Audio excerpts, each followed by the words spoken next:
El título del sermón es ¿por qué pecamos? Es una pregunta que yo en algún momento me he hecho. ¿Por qué pecamos? Y si puedo ir más allá, yo diría, ¿por qué si ya nos entregamos a Cristo? ¿Por qué pecamos? ¿No debimos haber ya abandonado completamente el pecado y haber decidido vencer cada una de las tentaciones que llegan a nuestra vida?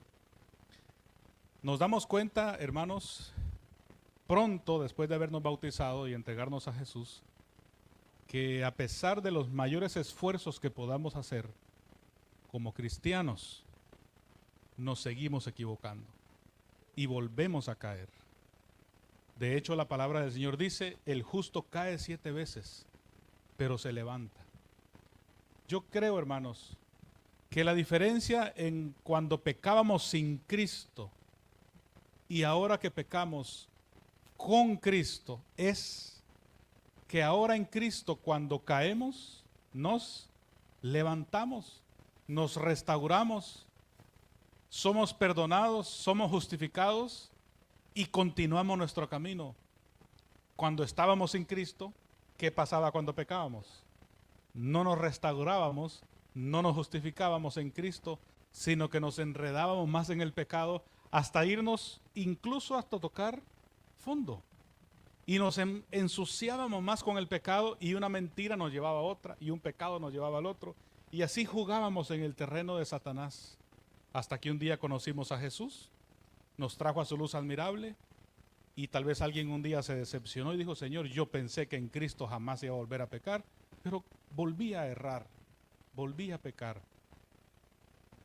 Y Dios te recibió, te perdonó, te levantó y te dice, no peques más. Pero si alguna vez pecas, tienes a un abogado, a Jesucristo el justo, para levantarte y restaurarte. Hermanos queridos, ¿desde dónde viene esto de pecar? ¿Por qué está en nosotros el pecar? ¿Por qué no somos como ángeles que no pecan? ¿Qué mundo más maravilloso sería este si no pecáramos? Pero el pecado, mis queridos hermanos, está bien enraizado en nuestra forma de ser, en nuestro ADN, en nuestro cuerpo, en nuestra mente. Todos nosotros somos un pecado en sí mismo. Dios ha tenido misericordia y por eso nos da su gracia, porque no merecemos lo que tenemos, pero su gracia nos salva a pesar de los errores que hemos cometido. Y eso la historia del pecado va, ya usted sabe, desde Adán, pero Adán ya murió y ahora tú estás aquí. ¿A quién culpamos? ¿O a quién hacemos responsable? Quiero que vayamos al Salmo capítulo 51 y vamos a leer el versículo 5. Salmo capítulo 51 y versículo 5.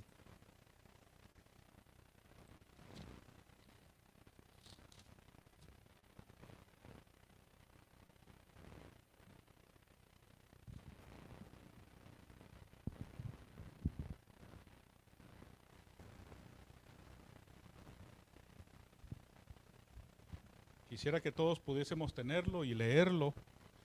Dice de la siguiente manera, en maldad he sido formado y en pecado me concibió mi madre.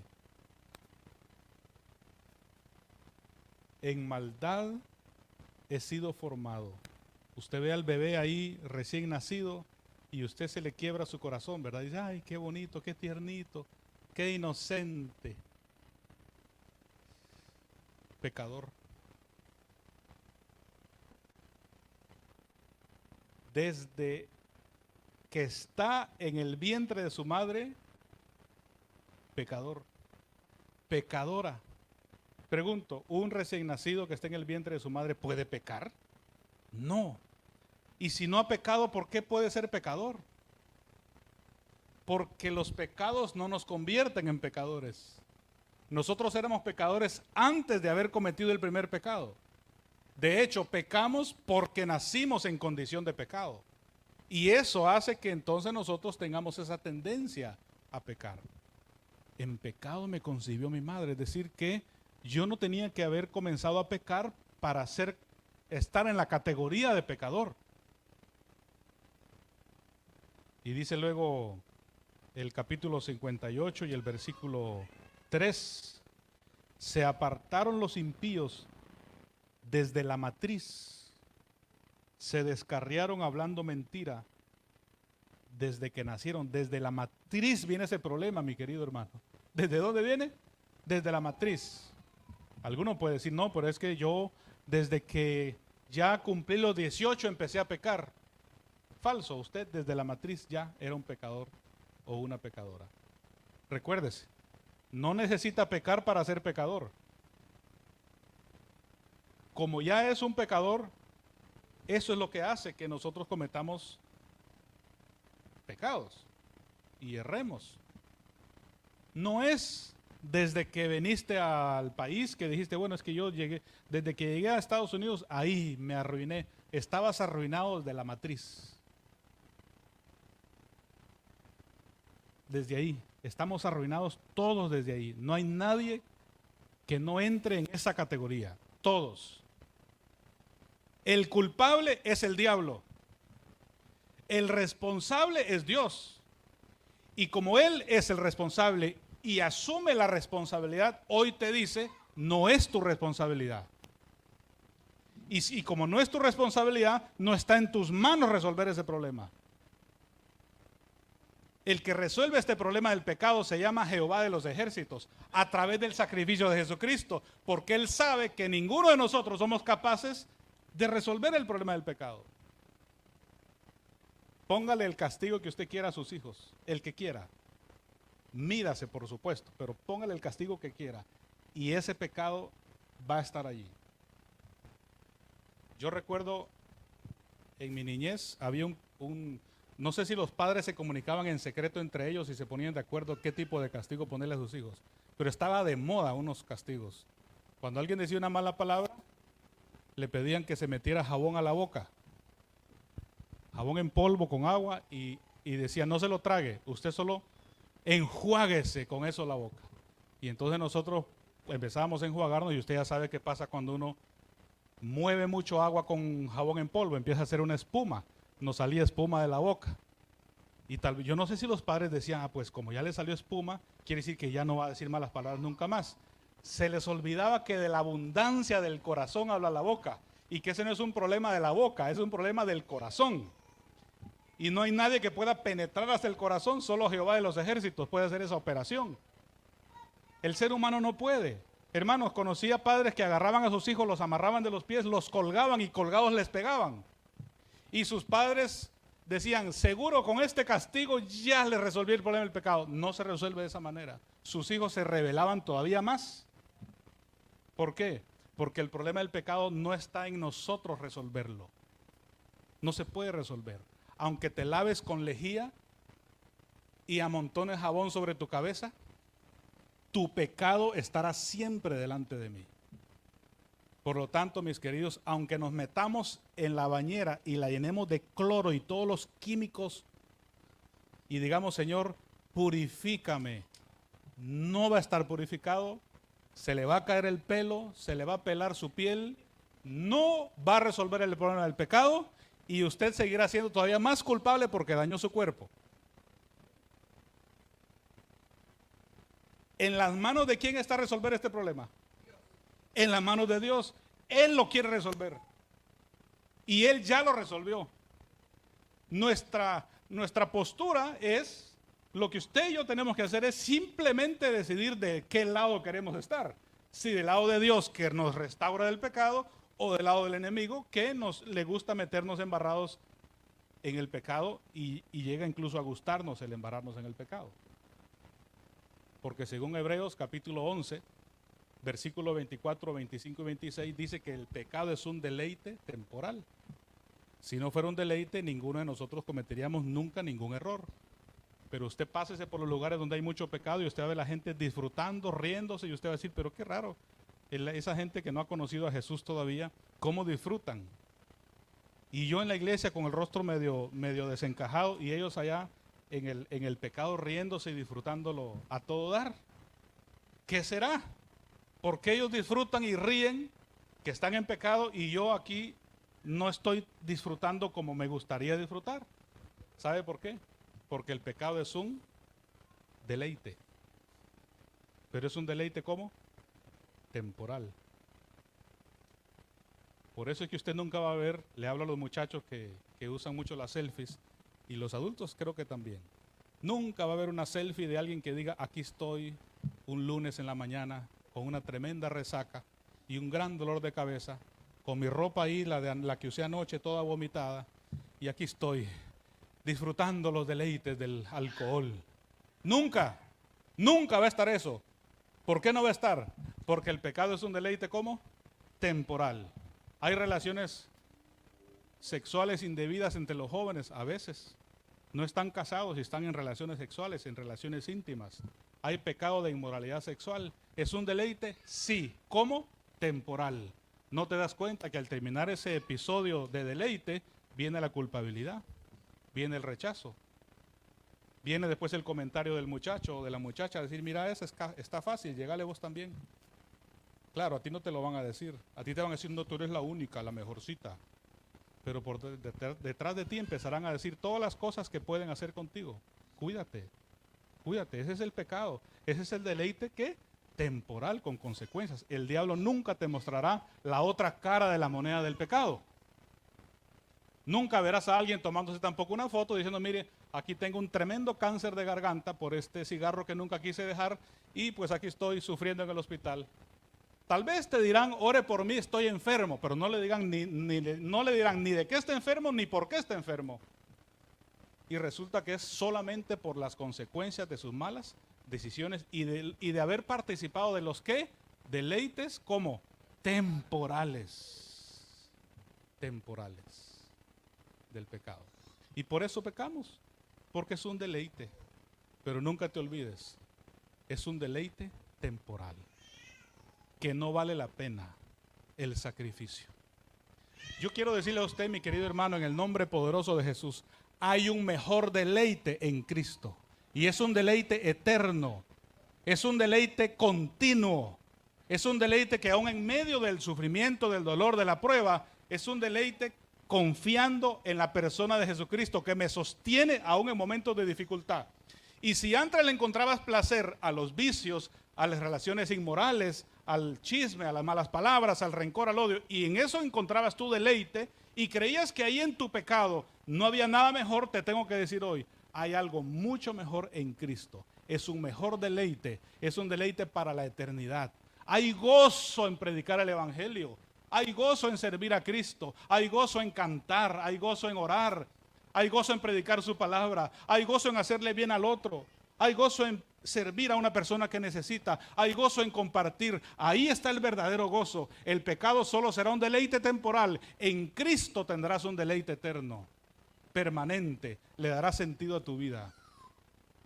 Por eso es que tú te das cuenta que hay ocasiones en las cuales personas con muchísimo dinero están en una tremenda amargura, ahí encerrados con una gran barba que no se quieren ni rasurar ni bañarse. Y dice, pero ¿por qué esa gente con todos los millones que tiene está en tremenda amargura? ¿Sabe por qué? Porque los deleites a los cuales están acostumbrados, no digo que son todos, pero son deleites temporales. El verdadero deleite, usted ve que ahora a esos que andan en esa condición se los llevan por allá a los territorios africanos, a Latinoamérica, a los lugares más humildes, y los ponen a, mire, dele agüita a ese muchacho que tiene necesidad. Y ahí está el señor adinerado con todos los millones dándole una botellita de agua a alguien para ayudarlo, darle regalitos, construir una escuela. ¿Por qué? Porque el verdadero placer y el verdadero deleite es en hacerle bien a otros.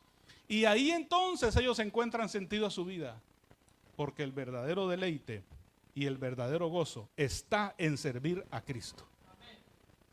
¿Cómo sirves a Cristo? Sirviendo al que está cerca tuyo.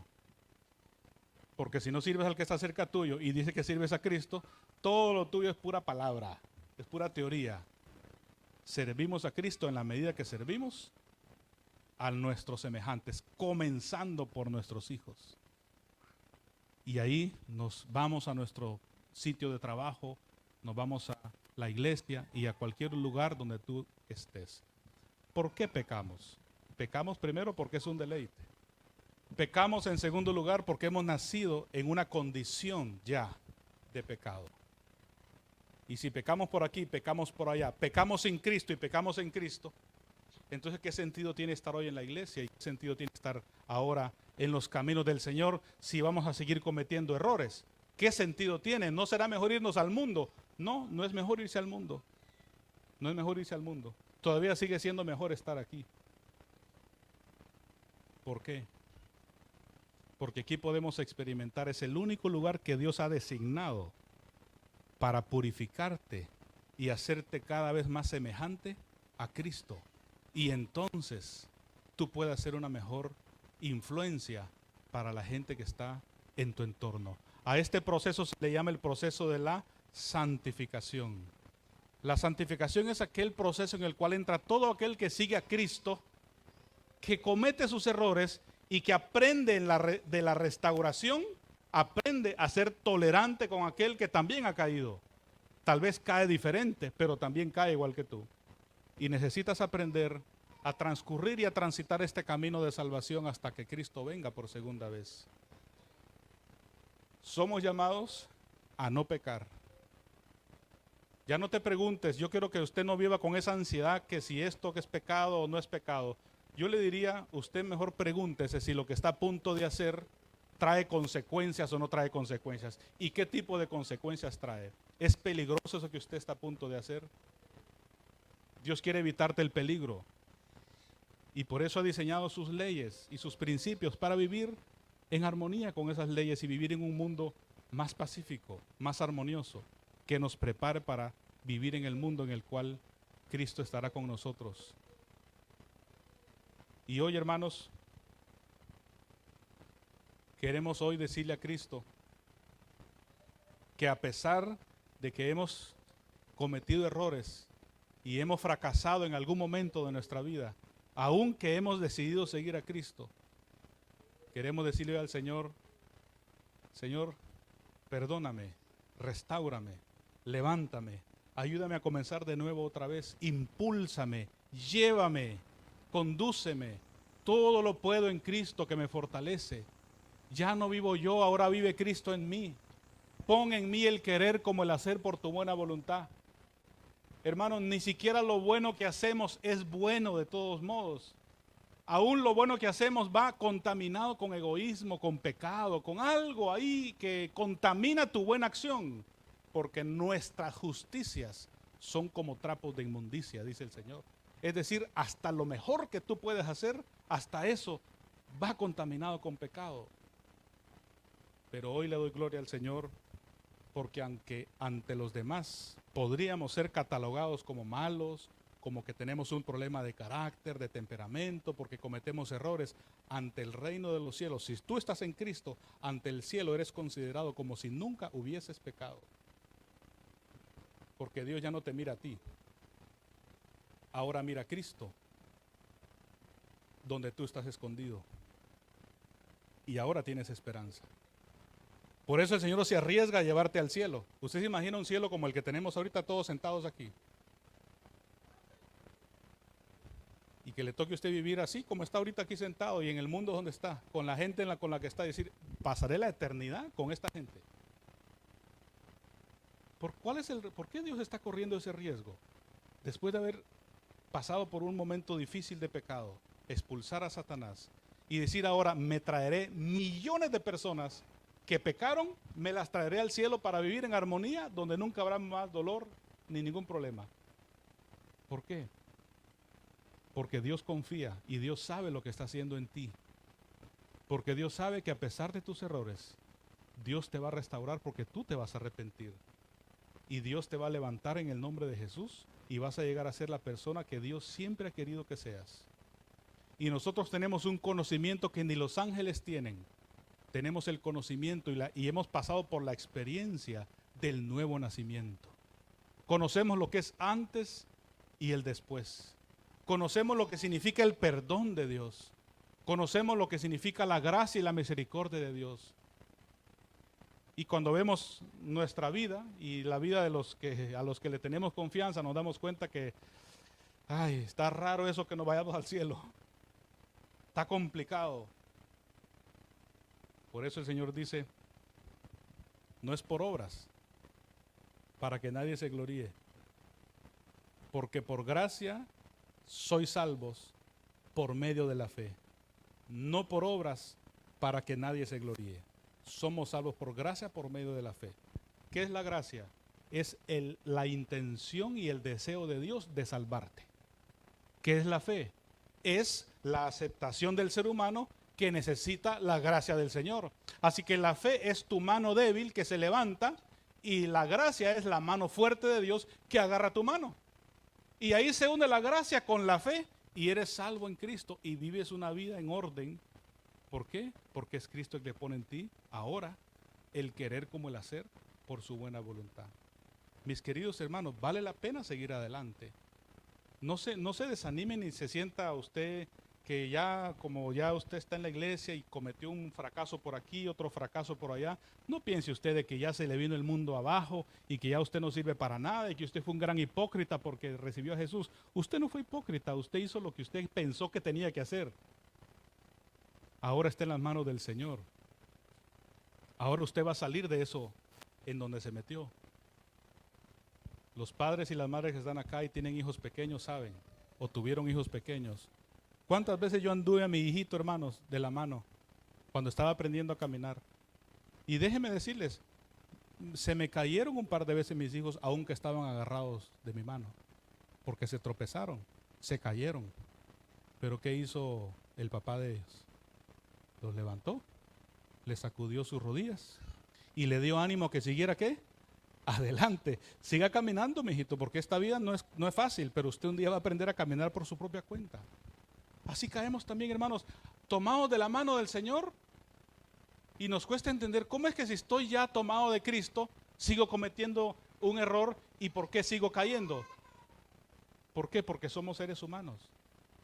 Pero la diferencia es que ahora que caes, ya estás tomado de la mano del Señor y ahora Él se encarga de levantarte, limpiar tus rodillas, limpiar tu suciedad y seguir tu camino hacia la patria celestial.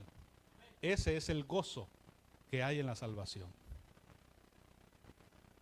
El evangelio es eso, reconocer que aunque no podemos vencer completamente el pecado en esta vida, reconocer que podemos escondernos detrás de la persona que ya venció el pecado completamente por mí, y eso me ayuda y me motiva a vivir una vida ordenada mientras Cristo viene por segunda vez. Yo quiero en este momento, mis queridos, hacer una invitación especial. Si aquí hubiese alguien que hoy le quiera decir al Señor, yo reconozco que a pesar de que he sido cristiano o creyente por algún tiempo, no sé si meses, años, yo reconozco que me he caído y yo me quiero levantar y le quiero pedir al Señor que me levante cada vez que me caiga. ¿Le quieres pedir a Dios caerte cada vez menos? Y pedir al Señor su restauración, su purificación, su gracia. Yo te invito a que tomes esa decisión ahora. No te vayas a salir de la iglesia y vayas a decir que no sirve para nada esto. Sí sirve. Aquí venimos a contar nuestras experiencias, cómo nos va en el camino del evangelio. Venimos a adorar y agradecer a Dios. Aquí no se viene a vencer el pecado, se vence allá afuera. Aquí lo que venimos es a gozarnos en la salvación de Cristo. Pero procuremos cada vez más, mis hermanos, reconocer este principio, reconocer esta verdad y pedir al Señor que nos ayude a cometer cada vez menos errores y a vivir una vida en armonía con su palabra. Y que Él ponga en nosotros ese deseo de hacer el bien. Si aquí hubiese alguien que todavía no ha aceptado a Jesús como su Salvador, por la razón que sea, yo le invito también en el nombre de Jesús a que usted acepte a Jesús como su Salvador personal. Vale la pena estar aquí adentro, vale la pena estar de este lado más que del otro. Recuérdese, en el otro hay deleites temporales, aquí hay felicidad y gozo permanente en Cristo. Gocémonos en el Señor. Hoy Reconocemos que nuestro primer nacimiento nos trajo condenación, porque por un hombre entró el pecado y se transfirió a todos los seres humanos. Y hoy reconocemos de que desde el vientre de nuestra madre fuimos pecadores y que ahí fuimos formados en maldad. Pero yo quiero decirte hoy también lo que dice el Salmo capítulo 22, que fue nuestra lectura bíblica. Yo quiero terminar con este versículo. Salmo capítulo 22, versículos 9 y 10. Dios sabía que ibas a nacer en maldad y que ibas a ser formado en pecado y que ibas a nacer en maldad. Por eso el Señor dice en su palabra en Salmos 22:9, pero tú eres el que me sacó del vientre, dice David. ¿Quién lo sacó del vientre? Dios. Sí, es cierto, nacimos en pecado. Es cierto, nacimos en condenación. Es cierto, nacimos ya contaminados con el pecado. Pero tú eres el que me sacó del vientre, el que me hizo estar confiado desde que estaba en el regazo de mi madre. A ti fui encomendado desde antes de nacer, y desde el vientre de mi madre, tú eres mi Dios. Hermanos queridos, claro que sí, hemos nacido con la semilla del pecado, es cierto, pero hemos nacido también bajo la cobertura y el cuidado de Dios. Él es nuestro Salvador. Él fue el que nos cuidó desde antes de nacer, desde el vientre. Cuando nacíamos en pecado, Él nos dijo: yo sé que estás en pecado, pero yo estoy ahí contigo. Yo soy tu Salvador. Y Dios te va a conducir a un segundo nacimiento ahora, y que es lo que nosotros conocemos como el nuevo nacimiento, como el bautismo. Aquí en una del bautismo nos sumergimos y decidimos: Señor, ahora ya no estoy aquí en tu salvación porque mi mamá me indujo y me condujo por este camino. Ahora estoy aquí por cuenta propia, porque yo mismo decido seguirte a ti.